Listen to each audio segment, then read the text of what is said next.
Welcome back to Horror 1949. I hope tonight finds you somewhere warm, with the door locked and the lamp on low. It's about a building that's still standing, a shift nobody wanted, and a girl whose name took 44 years to clear. The first thing the new guard noticed was that the soda machine in the lobby kept its own schedule. It was a Tuesday in late October when Marcus Hale started the graveyard rounds at the office complex on DeGuine Drive. Empty building, single guard, 11 at night to 7 in the morning.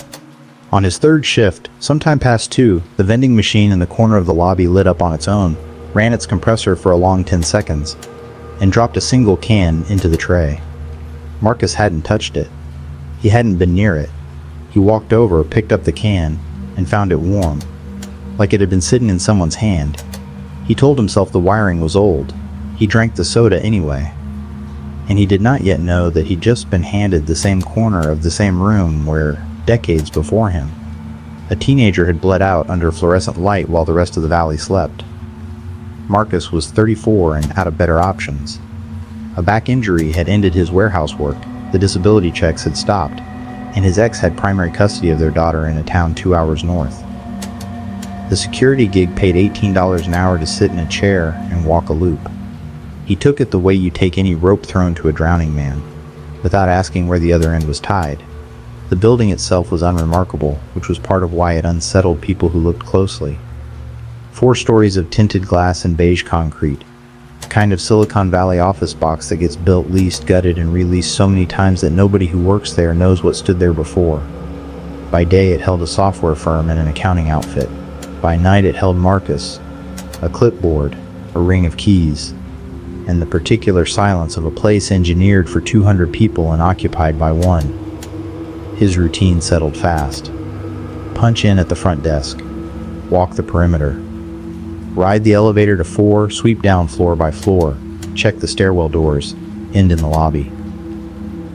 The lobby was the part he came to dread, though for a while he couldn't have told you why. It was the brightest room in the building. Floor-to-ceiling glass, white tile polished to a shine, that bank of vending machines humming against the far wall. Nothing about it should have bothered a grown man. And yet, every night when his loop brought him back down to that white-lit room around 2 in the morning, the back of his throat went dry and his pace picked up without his permission. The small thing started in the second week. He'd set his coffee on the front desk and come back from a sweep to find it moved to the far end of the counter. Not knocked over, not spilled, just relocated, squared up neat against the edge. He'd leave the lobby lights at half and return to find them blazing. One night the elevator opened on the ground floor before he pressed the button, the doors parting on an empty car, and from inside came a faint smell he couldn't place at first. Floral. Cheap and sweet, the kind of drugstore body spray a high schooler wears too much of. It was gone before he could lean in. He mentioned the soda machine to the day shift supervisor, half joking. The man's face did something complicated. "That corner's been weird as long as I've been here," he said, and then he changed the subject so hard and so fast that Marcus understood the conversation was over. The dog was what made him stop laughing about it. Marcus had started bringing his daughter's old terrier on shifts, company, and a reason to walk the loop. The dog loved every inch of that building except one. It would trot the perimeter happily, nose down, tail going. But the moment they crossed into the lobby, it planted its feet at the edge of the white tile and refused.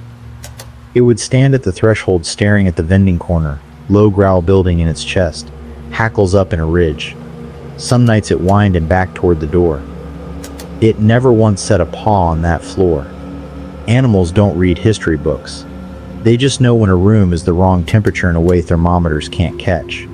By the third week, Marcus was sleeping badly, and the building had stopped pretending. The footsteps came first. He'd be on the 4th floor and hear them below him. Quick light, the unmistakable rhythm of someone moving fast across hard tile. Running. He'd take the stairs down 2 at a time and find the lobby empty, the glass doors locked from the inside, the night beyond them undisturbed. Twice he found the vending corner's overhead light flickering in a stutter that the maintenance log swore had been fixed years ago. Once, walking his loop at the dead hour, he heard what he was certain was a girl's voice. Not words, just a single short sound, the front edge of a scream that got cut off before it finished. He started keeping his phone recording on the lobby pass. Most nights it caught nothing, but the hum of the machines and his own breathing. But on one file, timestamped 2:11 a.m., there was something underneath the hum that he played back 40 times and could never explain away. A second voice. Faint, female, layered beneath his footsteps, saying what might have been a name or might have been nothing at all. He didn't sleep that night. He sat in his car in the parking lot until the sky went gray, watching the lobby glow through the glass, the only lit room in a black building, that one corner pulling his eye like a sore tooth your tongue keeps finding. That was when Marcus started looking into the building's past, because the alternative was admitting he was losing his mind, and a man with a custody hearing coming up could not afford to be losing his mind. He found it in an afternoon at the county library, scrolling microfilm of the local paper. October 1979. A short article, the kind that runs once and then vanishes when no arrest follows. A young woman, 18 years old, working part-time as a security guard while she finished school, had been attacked in the lobby of an office building on Degene Drive. The same building. The same lobby. She'd been stabbed multiple times during an attempted assault, late at night, alone on her shift. A coworker had come in and interrupted the attacker, who fled into the dark and was never caught. She was rushed to the hospital. She did not survive. She had never been able to describe the man who did it. The paper printed her photograph. Marcus sat in front of that microfilm reader and looked at the face of a girl who'd been younger than his own little sister, smiling outside a building on what must have been an ordinary day, and he felt the floor of his understanding give way. Out of respect, I'm not going to use her real name here. I'll call her LR. She had a whole life in front of her. She had a shift that night, same as Marcus. She walked the same loop. She ended it in the same corner. The body, the article noted in the flat language of 1979 newsprint, had been found near the vending machines. It's the kind of detail that reorganizes everything that came before it. Because once Marcus knew, the footsteps weren't random anymore. The running was the running of someone trying to reach the doors. The voice on his recording was a voice that had once filled that lobby and gotten cut short. The corner the dog wouldn't enter, the corner Marcus's own body had been steering him away from for weeks before he ever knew its history, was the exact spot where a teenage girl had spent the last minutes of her life 44 years before he clocked in. He went deeper. The case, he learned, had gone cold almost immediately. No suspect, no weapon recovered, no witness who'd gotten a good look. The investigators of the era did one thing right, though, one thing that mattered more than anyone in 1979 could have known. They collected the blood evidence from the scene, from her clothing, from her shoe, and they preserved it. A profile sat in a file for over 4 decades, waiting for a science that hadn't been invented yet. Marcus found the rest in the recent news. In 2023, the county cold case unit resubmitted that old blood evidence for modern DNA analysis and forensic genealogy. They got a hit. The man responsible was named. Someone with a long, violent criminal history, someone investigators believe had crossed paths with LR before, when both of them worked at a nearby amusement park. By the time the science caught up to him, he was already dead. He died in prison years earlier, serving time on an unrelated charge, never having answered for the lobby on Degene Drive. He took whatever he had to say about that night into the ground with him. So here is the thing that kept Marcus in his car until sunrise, the thing I keep turning over myself. For 44 years, no one with a badge could say who killed her. The man walked free, lived a whole life, and died comfortable in a cell that had nothing to do with her.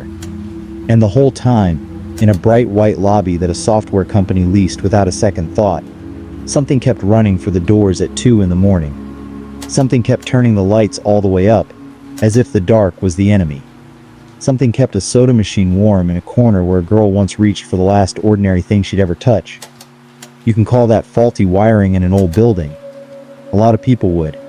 And I won't tell them they're wrong. But I'll tell you what Marcus believes.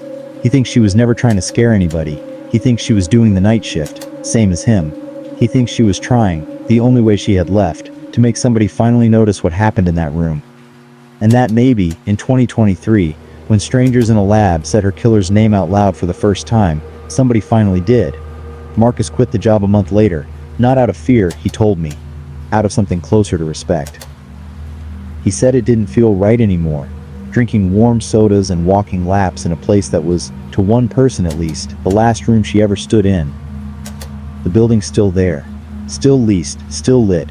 People parking in that lot every morning with no idea. The vending machines still hum in the corner. And every so often, the day crew says, the lobby lights come on by themselves in the small hours.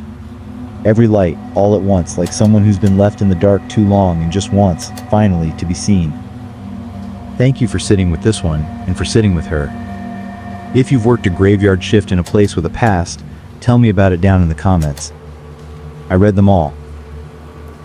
Story number 2 takes us back farther and farther away, across an ocean across 104 years, into a thin layer of snow falling on a forest in Bavaria. If the first story tonight was about a building that wouldn't forget, this one is about a house that may have been listening for a long time before anyone inside it noticed. Settle in. This one is older, colder, and the man who did it was never named. The farm sat behind a town the way a secret sits behind a smile. Half a mile of cart track through the trees, just far enough that a scream wouldn't travel. The locals called the place Hinter Kaifek, which roughly means behind Kaifek, and behind was exactly where it lived. Behind the woods, behind the parish, behind the kind of attention that might have saved the people inside it. The family on the farm kept to themselves. The patriarch, who I'll call A, was 63, hard-handed, and not well-liked. His wife, the grandmother of the house, was 72. Their widowed daughter, V, was 35 and raising her 2 small children there. A bright 7-year-old girl I'll call little C, named for her grandmother, and a 2-year-old boy I'll call J, who had only just learned to walk well enough to follow his sister into rooms. The household scratched out a living on potatoes, livestock, and routine. They went to church. They went to market. They went to bed early because there was nothing in the woods to stay up for. That is what they believed, anyway. In the 6 months before they died, the farm began telling them otherwise. And like most people, they did not want to hear it. It started with a maid who quit.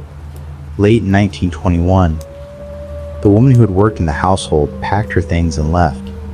And the story she told in the village afterward was not the kind of story you tell unless you mean it. She had heard footsteps in the attic at night. Slow ones. The kind that pace. She had heard things being moved in rooms she knew to be empty. She had felt watched in her own bed. The family had laughed at her, she said, and then she had stopped sleeping, and then she had gone. The villagers laughed at her too. Maids were superstitious. Old farmhouses creaked. Bavaria in 1921 was a country full of larger problems than ghosts. She was replaced months later by a new maid, a woman in her 40s I'll call M, who arrived at Hinterkaifeck on a Friday afternoon at the end of March 1922, carrying everything she owned in a small bundle. She unpacked in a room she would not see the sun rise out of. By the time the Friday became Saturday, she would be dead. What we know, what is documented in the police files and the newspaper inches of the time, is this. In the days before the killings, I noticed things. He found a set of footprints in the fresh snow, leading out of the forest across his field and toward the farm's machine room, and no footprints leading back. He searched the machine room. He searched the barn. He searched the house. He found nothing. He told his neighbors about it. The way a man tells a story, he wants someone to talk him out of believing. He found a newspaper from Munich on the property. Nobody in his household read it. Nobody in his household had bought it. He couldn't say how it got there. He heard things in the attic. He had heard them for weeks. He climbed up there once with a lantern and came back down and never said what he saw, if he saw anything, and he did not climb up there again. The house keys had been disappearing and reappearing. A set went missing entirely. He mentioned to one neighbor that he thought someone might be in the house. He said it the way you mention a tooth that aches. In passing, embarrassed to be complaining, certain that it would resolve itself. It is one of the small, sickening details of the case that A had every piece of the puzzle in his hand and chose, the way people choose, to put it down. On the evening of Friday, March 31st, 1922, somebody who had been waiting in or near that farmhouse decided it was time. The reconstruction the police later assembled, based on the position of the bodies and the state of the rooms, goes something like this. One by one, the 4 oldest members of the household were drawn out to the barn. We don't know how. A noise, maybe. A call for help. An animal made to sound distressed.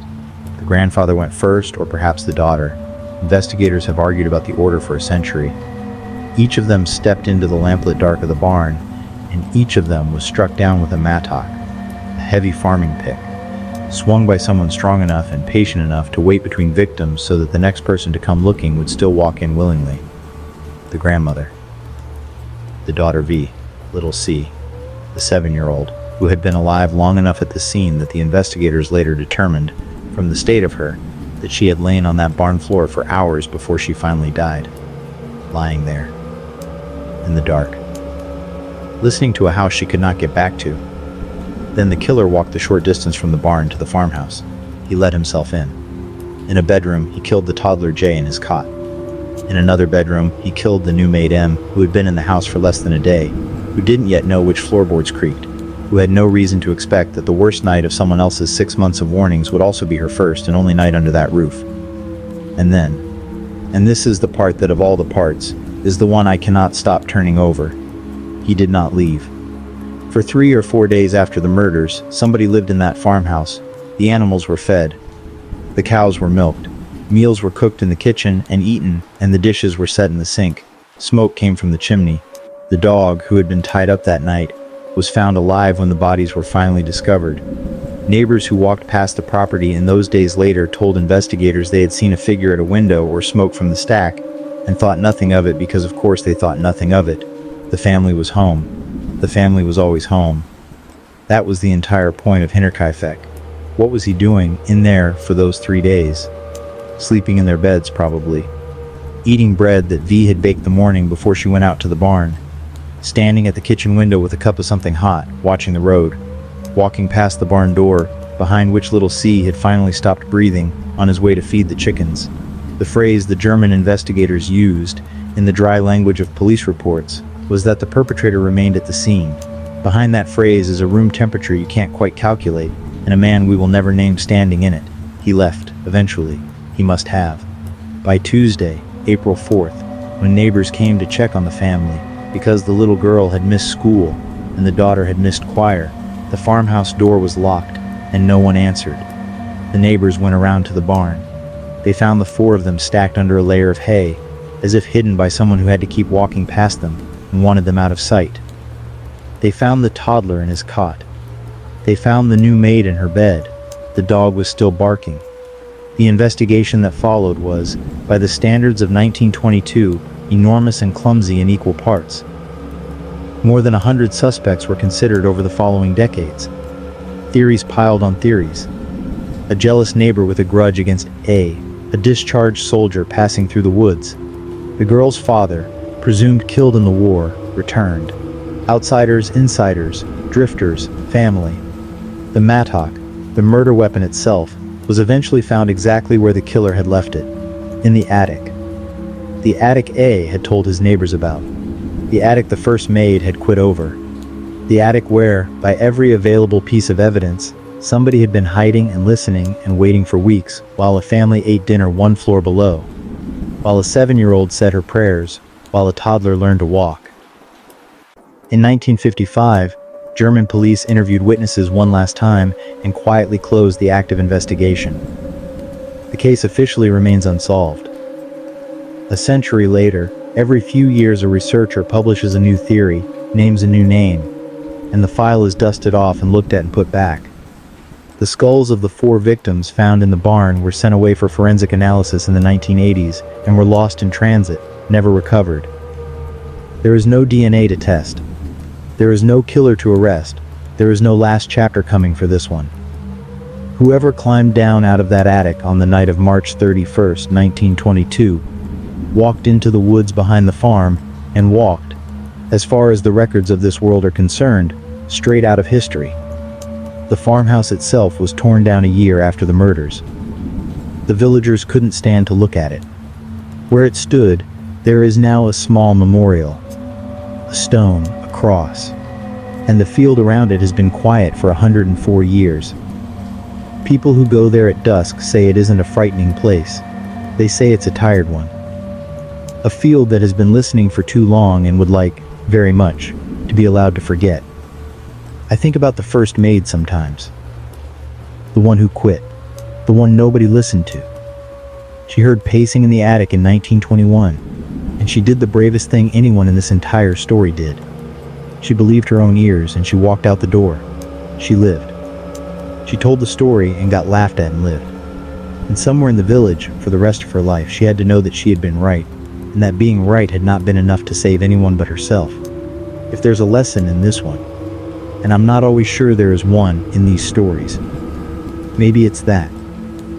Maybe it's that, when a house tells you something is wrong, you are allowed to leave. You don't owe the floorboards an explanation. You don't have to be sure. You can just go. The family at Hinterkaifeck didn't go. They had a farm to run, and pride, and 100 small reasons, and the man in the attic counted on every one of them. That's where I'll leave you tonight. I'll see you on the next one. Good night.